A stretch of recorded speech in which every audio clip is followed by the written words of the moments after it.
Hello and welcome! I am Meticulous Ace, and I have a question for you. Have you ever wondered why some games are so good that you could just play them for thousands of hours?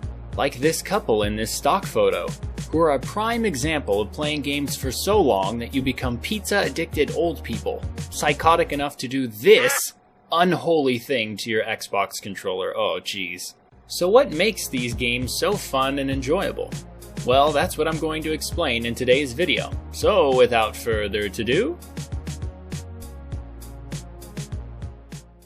there are many different attributes that might define what a good game actually is, but we can simplify that into four main topics: graphics, gameplay, sound, and story.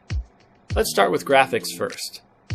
Graphics in video games have changed a ton in the past 30 years.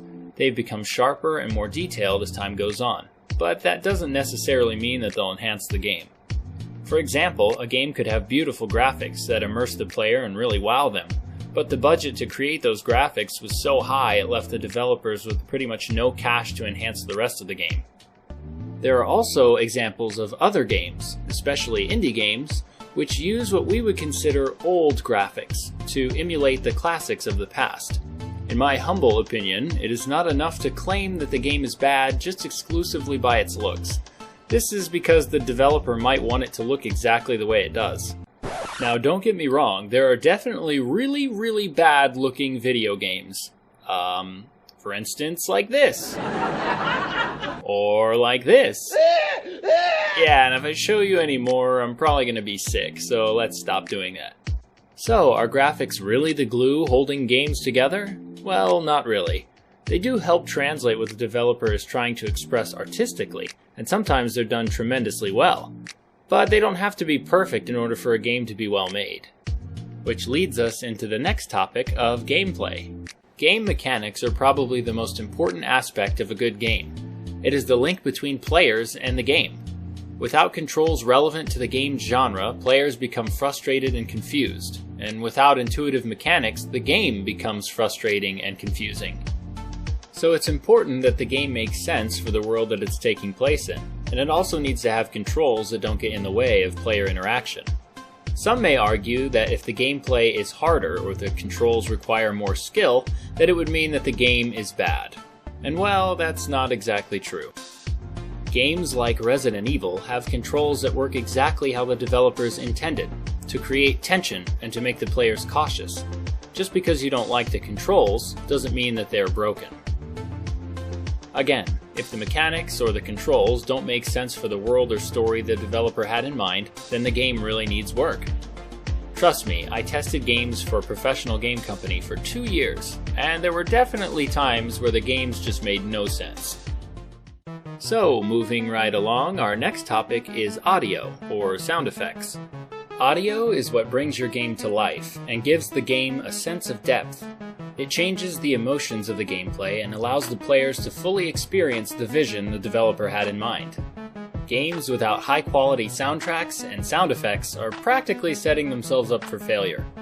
No one wants to play a game that looks amazing but sounds like a 240p YouTube video from 2003. Voice acting is a really big part of development as well. It's how characters like Solid Snake and Mario were forever embedded into our minds. Their voice acting was so influential, you can't really think of their character without hearing their voice. One game that I can think of that had an incredible soundscape was Battlefield Bad Company 2. The gun sounds were punchy, explosions were awe-inspiring. It was just amazing. As you can see, the audio from that game alone left a great impression on me. So audio is a really powerful and needed aspect of a good video game. Now before I get carried away into Bad Company 2 nostalgia, I should cover our last topic, which is a game's story. Now depending on what kind of game you're creating, a story can rank from most important to absolutely unnecessary. Sounds kind of surprising, right? Well, here's 2 examples of how this is true. Ace Attorney is clearly a story game. Without its story, the game wouldn't be, well, anything. The game itself is the story, and a very good one at that.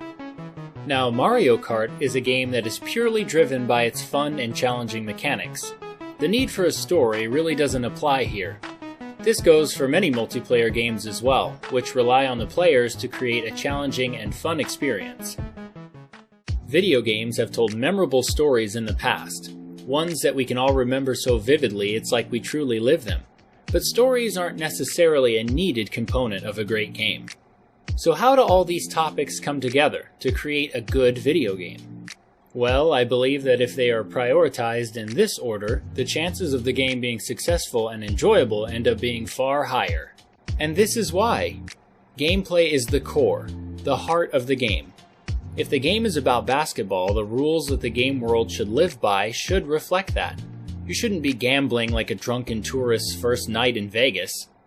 Yeah, I'm looking at you, NBA 2K. The controls should also allow the player to experience the game in a fluid and responsive way, making the game feel exactly how it should.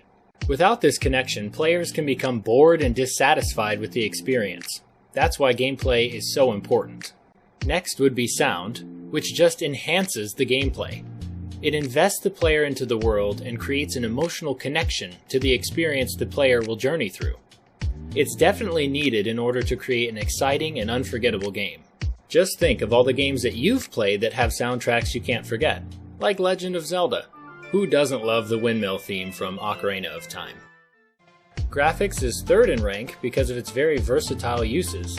Some games use pixel art, and others use state-of-the-art 3D rendering programs, but at the end of the day, it just comes down to what art style the players like. If a game has satisfying gameplay, players will just overlook graphics. Most of the people that I've talked to who overemphasize graphics normally don't play video games much at all. If you want realistic graphics, just go watch a movie. I mean, what's more realistic than real actors? Then last on the list is story, because some genres of games just don't need a story to be fun. It's why thousands of people can play Among Us for hours. It doesn't need a story, the gameplay is already satisfying enough. And those, my friends, are the attributes that make a game enjoyable. These are the reasons why some games are just far too good to put down, because the developers focused on the right traits and gave each subject a healthy dose of what the game needed. If you didn't know, this is my very first attempt at creating a video content channel online. If you enjoyed the video or found the information useful, please subscribe and share this video with your friends. I plan on creating more videos and reviews in the near future. Thank you so much for watching. This is Meticulous Ace, signing off.